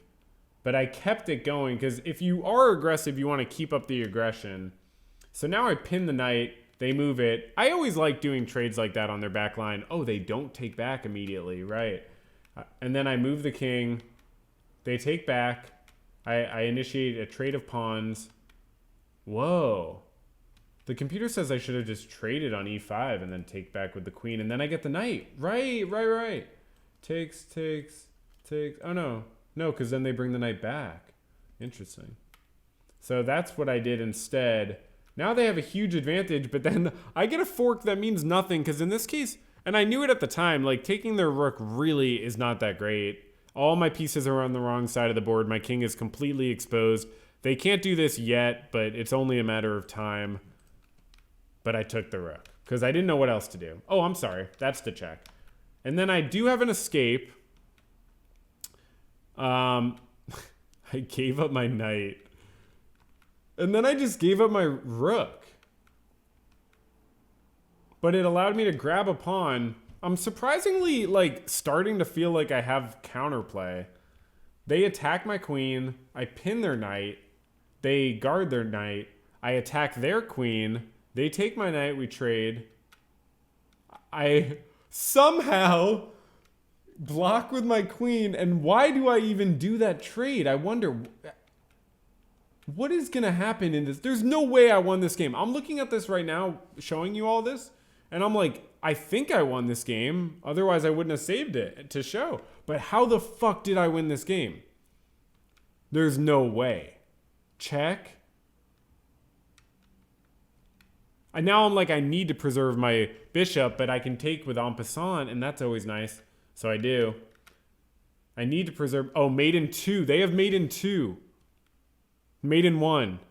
Mate in 1. They missed mate in 1.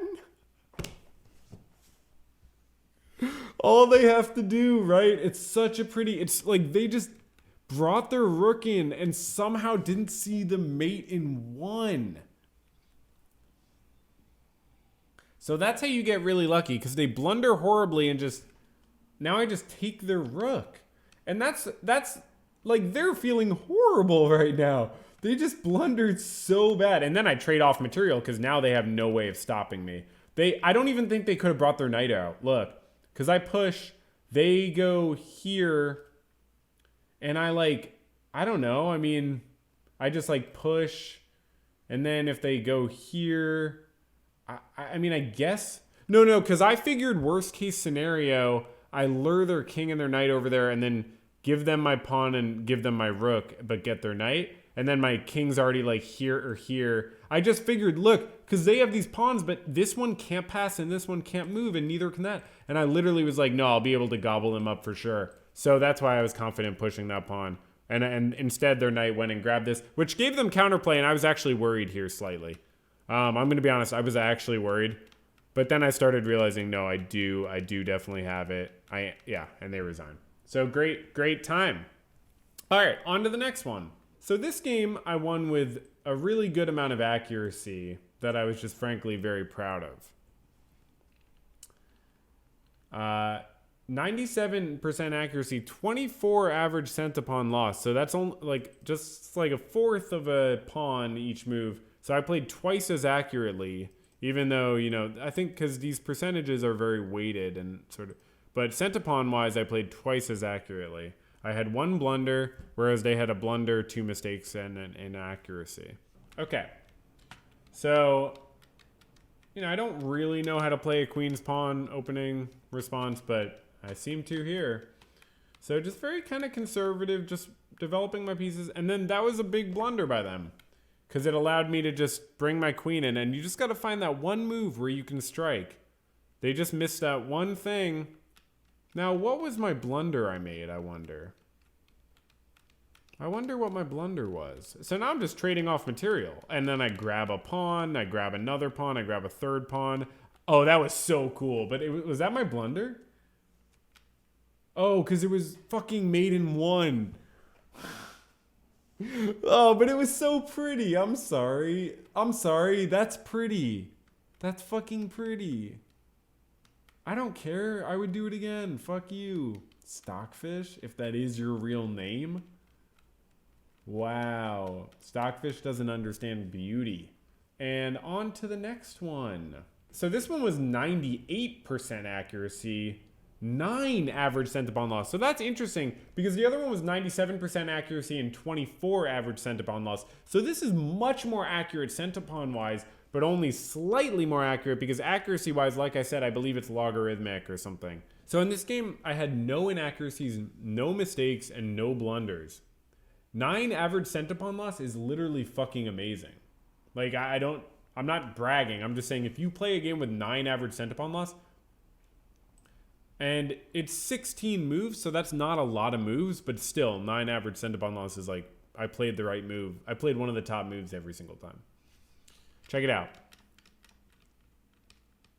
So this is the type of structure I go for in the English.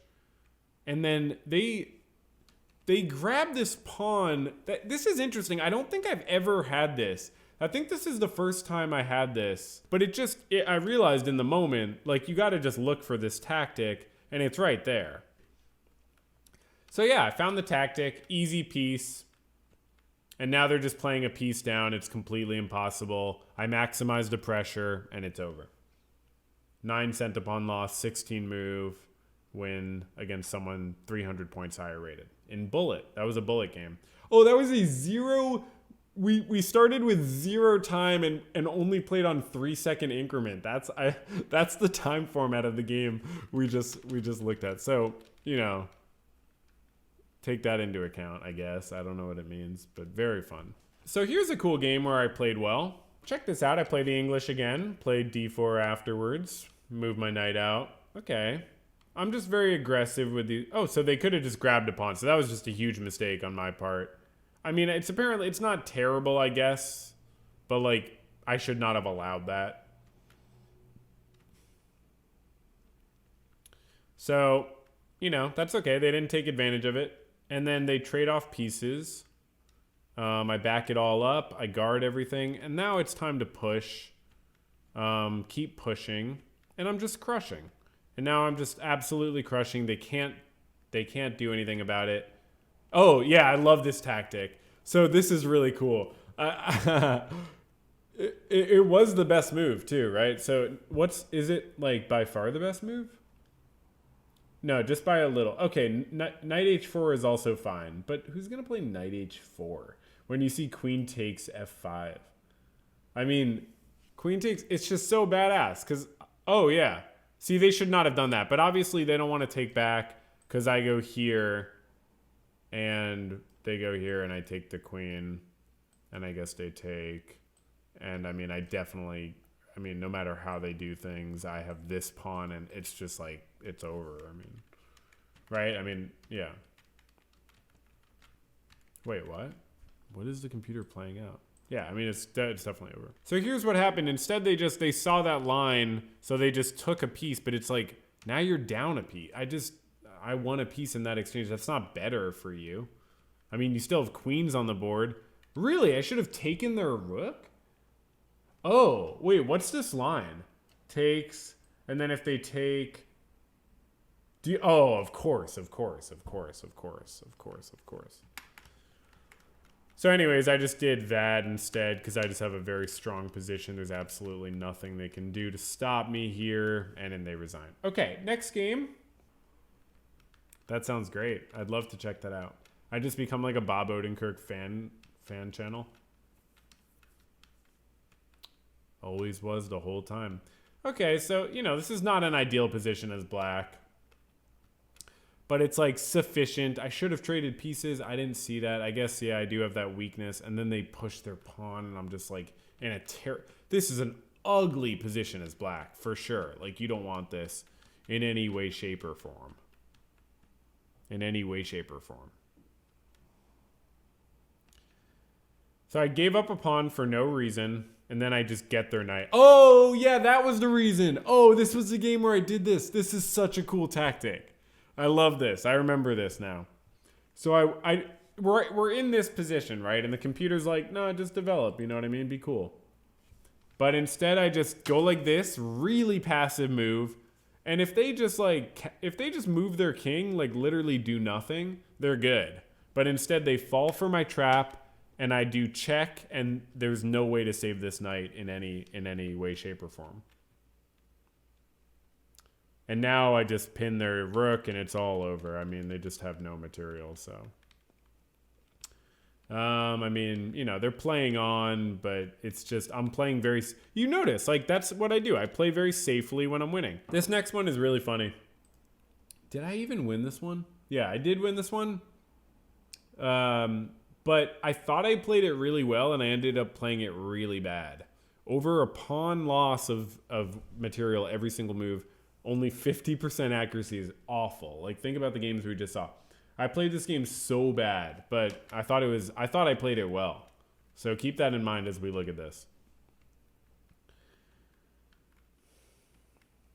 So how is it already -3? Wait, it goes from +5 to -3 in one move. So all I need to do is just take, and then like, I guess it's like, takes,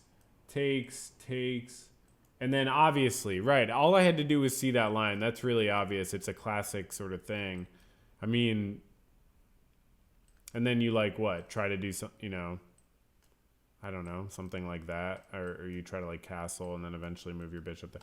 But, okay, anyways, I didn't see that.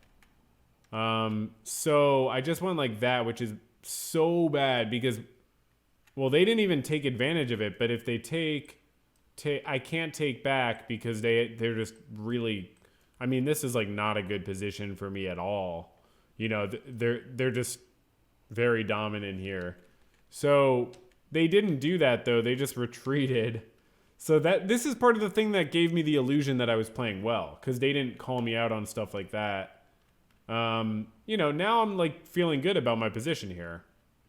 I'm going to sort of try to just consolidate a little bit. Wait, why was that so bad? Oh, yeah. Did they call me on this?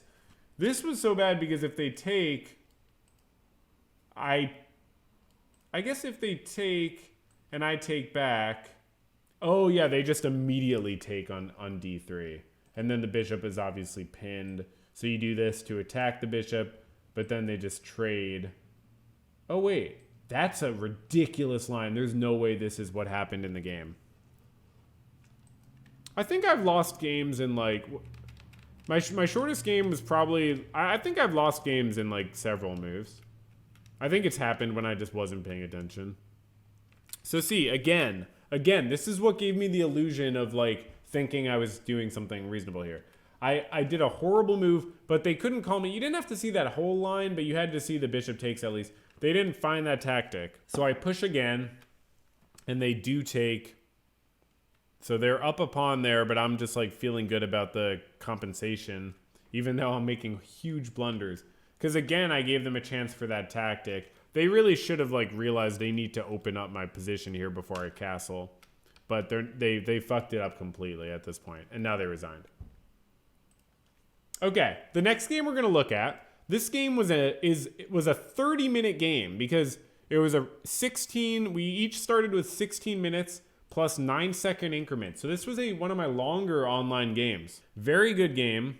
Not a very accurate game. Look at all this. Look at all this shit. This is what it takes for me to win as black. Look at how many times I gave up the advantage. Look at how many times I gave up the advantage. 1, 2, 3, 4, 5, 6, 7.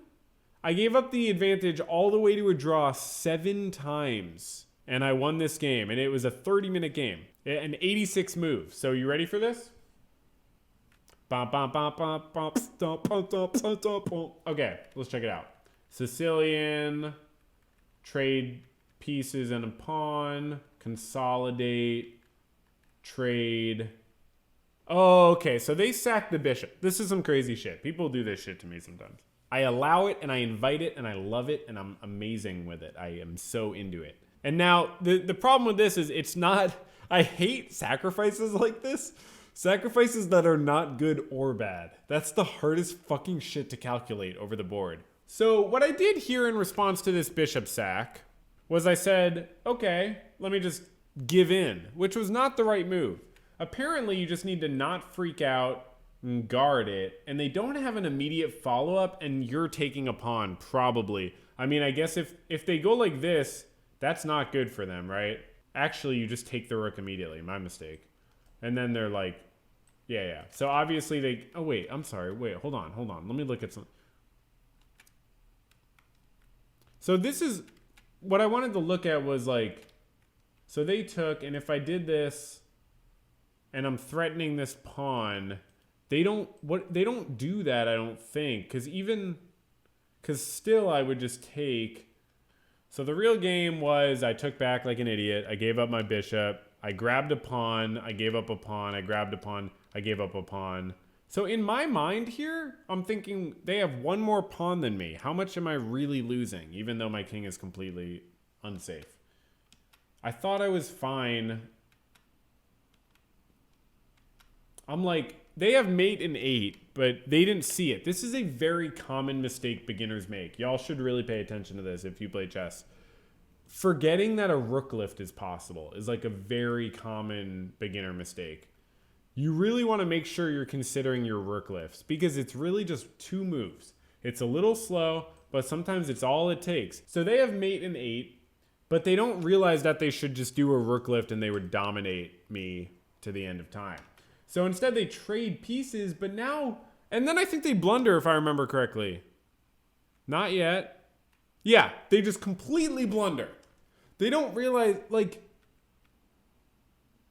wait.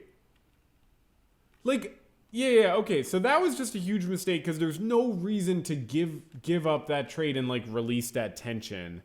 So anyways, after the rook trade, they just completely blundered because they didn't realize, oh, I blundered too. No, I saw this in the game, but I thought it just like did. Oh, of course it's checkmate. I totally miscalculated that in the game. Of course that's checkmate. That's the most obvious pattern ever. I don't know how I missed that. Anyways, I did. Humiliating. I'll take that to the end of time with me. Maybe I was just having a good time in the game. Like I said, it was a 30-minute game. I might have been like eating snacks or like taking a poop. There's a good chance I was doing that. Okay, now they just blundered. There's no way that they... Oh. I lost the win here. Oh, man. That is so hard. What? I guess here you're blocking their king from going any... I mean, it's just such a weird timing thing.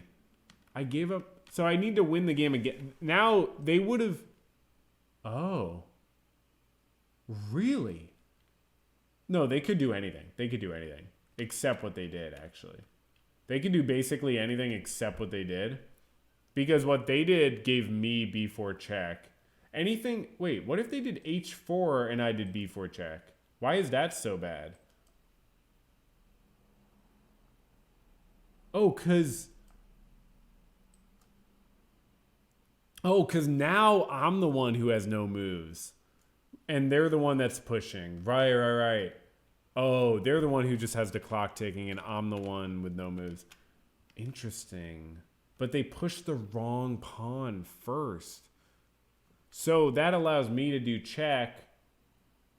And then I push my pawn to block their pawn in. Was that an only move or some shit? No. Yes. That was an only move. I knew it. And I knew it in the game too. So when I say it was an only move, everything else is completely losing. +6, +9, +10, -9, winning, crushing move. And I knew it in the game, I remember, because it's very thematic of the position. You realize if they get their pawn there, I'm absolutely fucked because I can't move this pawn. I can barely move the king anywhere or else I'm fucked. If their king gets in here, it's a fucking problem. This is the only move that's good, and I need to move it. So now it's like, feels like a draw, but I have this sort of, oh, God! I gave up the win again. Wow, so the computer agrees that shuffling was great for a little bit, but then I needed to go to c5 because going here allows their king to go to e3, and then I allowed their king to come into the position, which was a huge problem. This became really annoying. But then they didn't realize that what they needed to do was push there. That was the time. Because they need their king to be here so that my king probably, I assume, yeah, I just have to go here or here. I guess, why is this so... Oh, because at a certain point, this is just really good for them based on where our kings are positioned. Oh, not yet, but it like could have been at a certain point, I'm sure. I don't know. Anyway, so this is what happened. And then at this point, I'm like, okay, there's no way that they have this. This is what happened on the board. I'm like, I definitely... Okay, but it's still a draw. But, like, I have humanly the advantage because I... Okay, they fucked up, see? They were supposed to go the other way.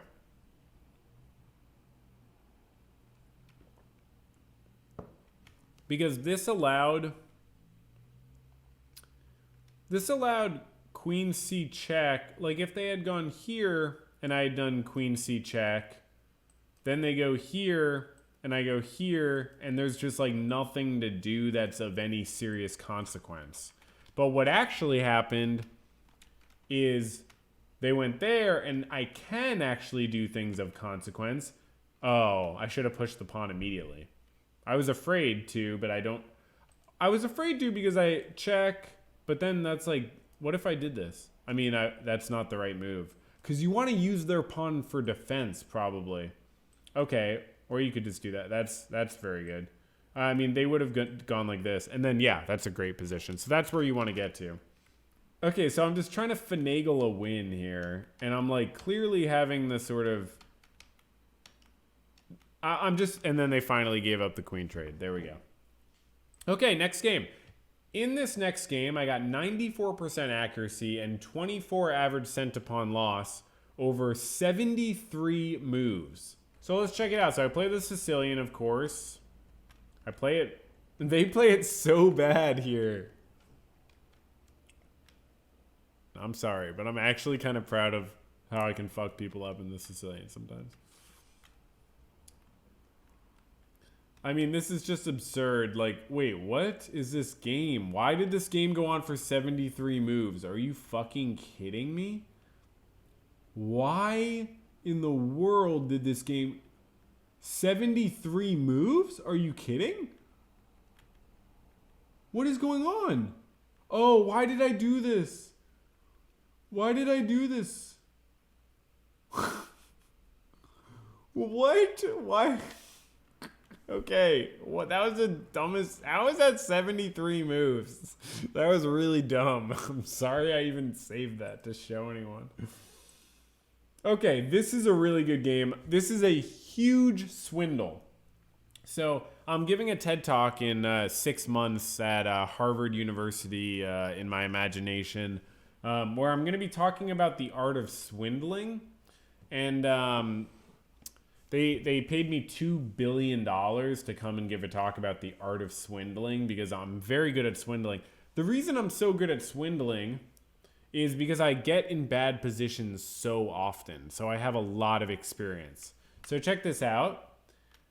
Check this out. I play an opening. We trade. Oh, I give up. How?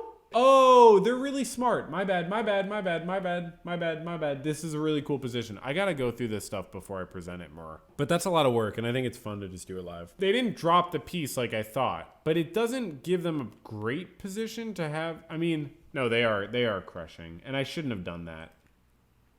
Yeah, they're already crushing. I should have pushed probably, or just guarded this pawn in some way.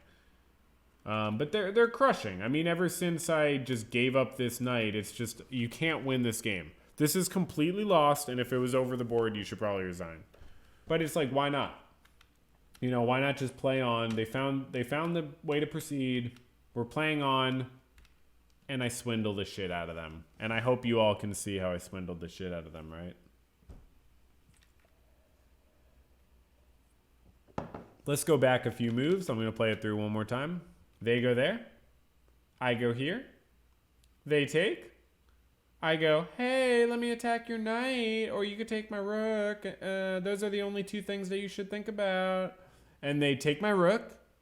And I go, okay, I'm going to stop the game now, actually, if that's cool. So, yeah, that's a swindle. We got some more swindles coming up. So if you want to learn the art of swindling, keep watching. Keep viewing. That's all I can say. Here we have another swindle. It's a tactic to beat someone much higher rated. This is a 1 minute with 1 second increment bullet game I played 6 days ago against someone almost 400 rating points higher than me. So obviously the accuracy is lower generally in these quicker games. But check this fucking shit out. Okay, let's check this out. So I play the English. I open it up. I bring it on out. I lose material. Pawn, pawn, pawn, piece, piece, piece. I got a pawn for a piece there, so I'm down a lot of material. That was just a miscalculation on my part. But I castle queenside because I'm thinking, all right, that's immediate. Now I'm attacking their queen. I don't know what that's going to mean, but it could mean something. Okay, it doesn't mean anything. So I, have to protect.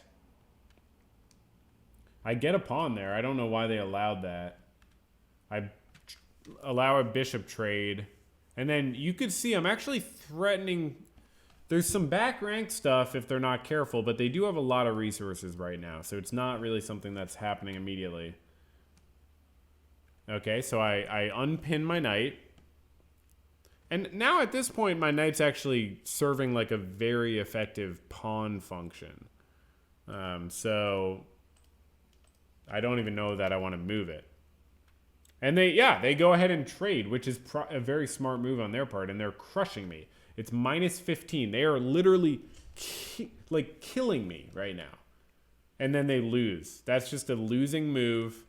Why is that a losing move? What they should have done, I mean, why would you do that? Like even that, like, is that bad? No, I mean, that's great. Yeah.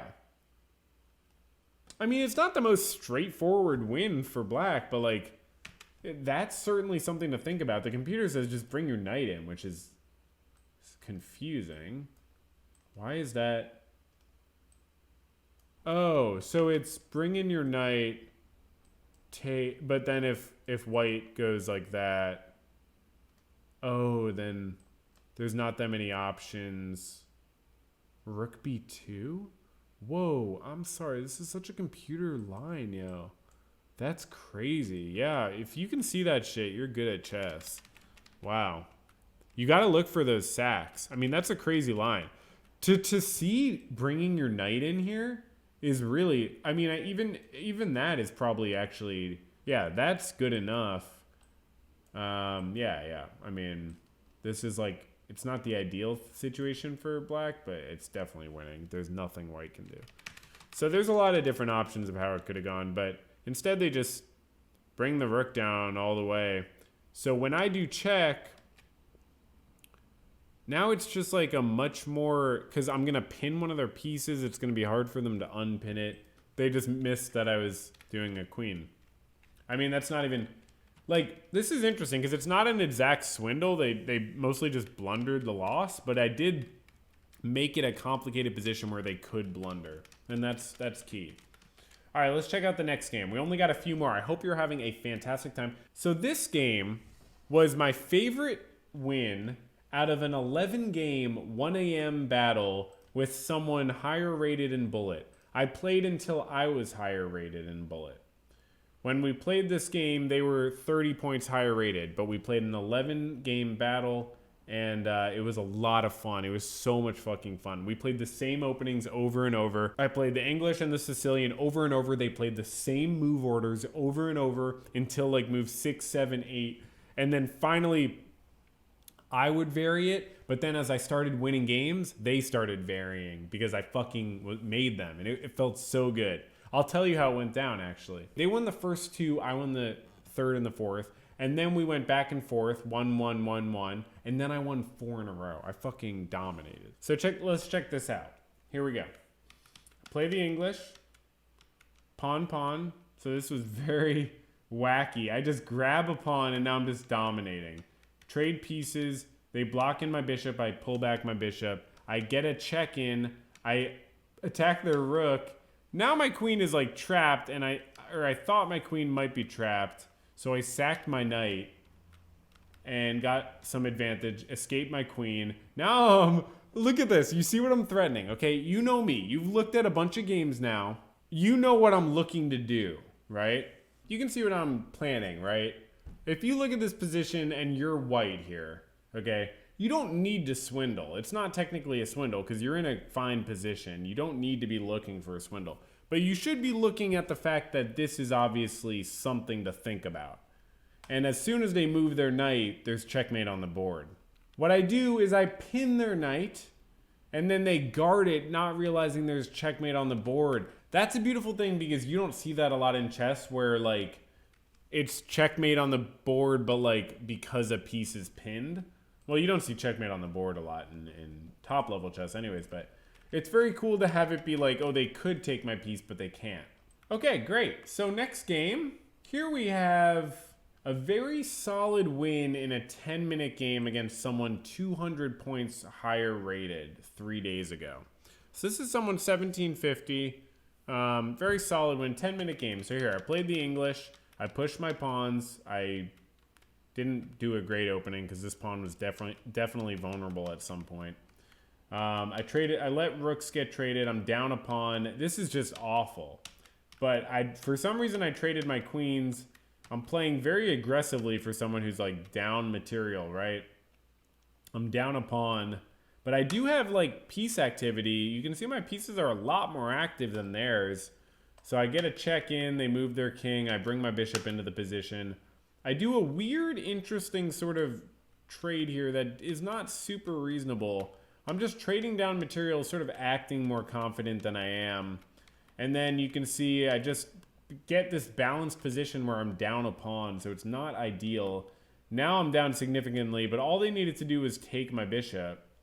Instead, they didn't for some silly reason, so I did a piece trade and then another. Okay, so the beauty of this piece trade is they needed to fucking take this bishop off the board and just do something else, because this thing we got into where I traded pieces immediately, they cannot take back because they cannot stop that pawn from passing. So I let them take the pawn. Wait, that was stupid. Why did I do that? Oh, I should have at least grabbed a pawn in exchange. Yeah, so I really did lose the advantage there significantly. Enough where in a real game, I would not get it back. But they pushed the wrong ways. They should have done a different thing. So I clearly am now in a much better position. I do have a knight. This is not clearly winning because I have a knight for a pawn. And that's like good, but you do have to prove it still at this point for sure. So I'm trading down some material. The less pawns they have, the better. I grab another pawn for free, and now it's over. So that was a good stuff. And now for our last chess game of the night, a game I played very, very well as black. 17 average cent-to-pawn loss over 30 moves. Or 29? 30 moves.